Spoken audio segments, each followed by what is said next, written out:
Here we go. This is, I guess, our fifth segment here today. And Jim, we'll start with you.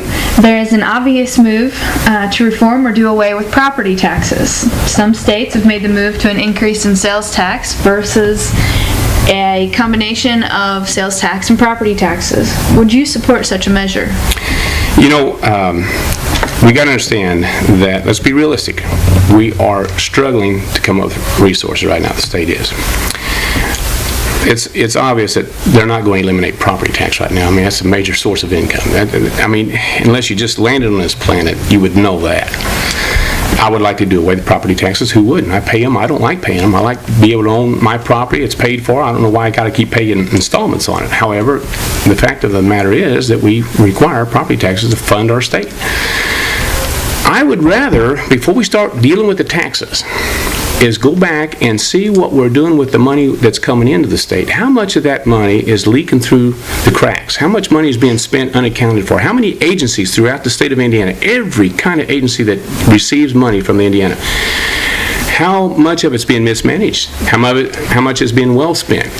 If we would first deal with our loss of money that's going in the state and the waste and trim that down, I gotta believe then we'd recognize, you know what, we're generating way more tax money than's necessary. We could probably then conceivably reduce property tax, probably reduce sales tax, and the way you do it is what's your source of expenditures. Every homeowner I know, my wife and I, the people in our circles, they watch their spending. They have a set income, they watch their spending. Government needs to operate that same policy. And so that's my answer to that. Great, thank you.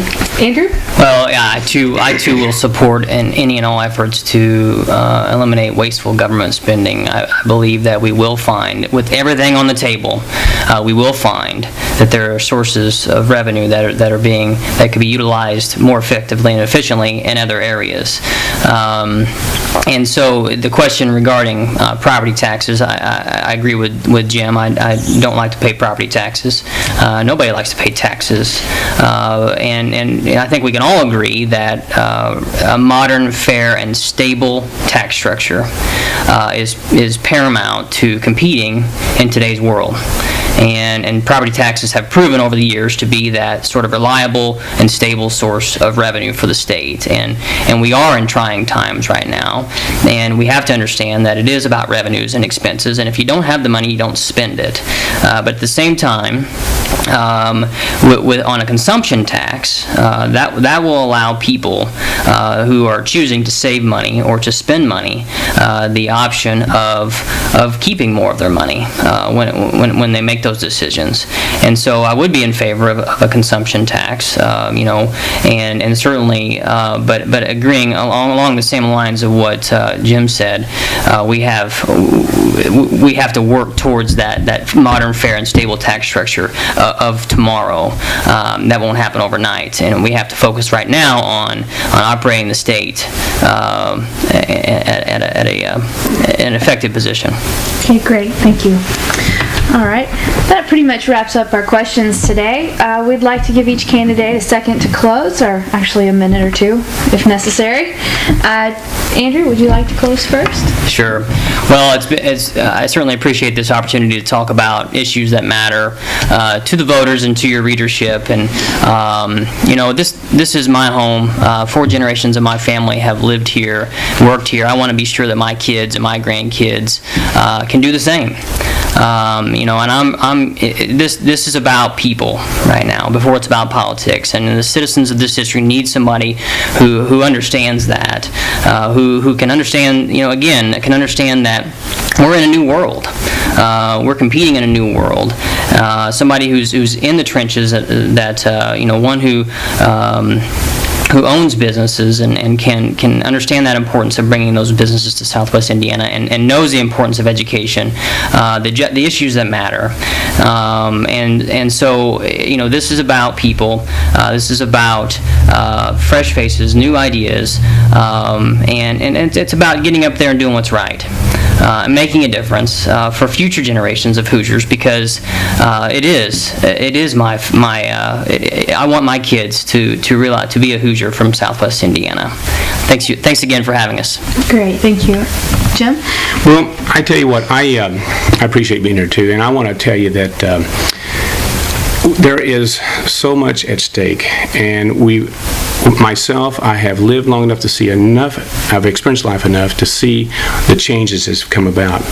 And some of these changes have been new ideas that's taken us the wrong way. That's why I talk about having the ability to gauge where we once were and where we're at now. I want people to understand what's at stake here. What's being asked of them is, who are you willing to put the next 4 years of your lives hands in? That's the question. And I'm asking people to seriously think about what is at stake. That you've got to be sure that you're electing someone who has the ability, with the experience, to know what are good ideas and what are bad ideas. The endorsements I've gotten over this primary race right now, the Indiana Right to Life, they understand where I'm at on things. They understand, they're willing to trust me with what it is they want. The National Rifle Association give me an endorsement, which is unprecedented. They've never done this in a primary race before. Plus, they've given me an A rating, not an AQ rating according to a questionnaire, but an A rating according to my performance. Gun Owners of America has also endorsed me. The Watchdog of Indiana has recognized me as taxpayer friendly because of my ideas and my understanding of what we've got to do in Indiana and not bring pressure and burdens to the taxpayers. So what we're at right now is we're asking people to recognize who is it you want to put your faith and trust in for the next 4 years to do the right things and take the ideas that are necessary to get it done. I appreciate it. Thank you very much. Both of these gentlemen are highly qualified individuals, and we would like to thank Andrew Wilson and Jim Toms for joining us today. We hope you learned a little bit about the candidates, and I don't know about you, but it's going to make the decision that much harder for me after listening to both of them. They made great points. We encourage you most of all to get out and vote in the May 4th primary. Thanks for joining us today.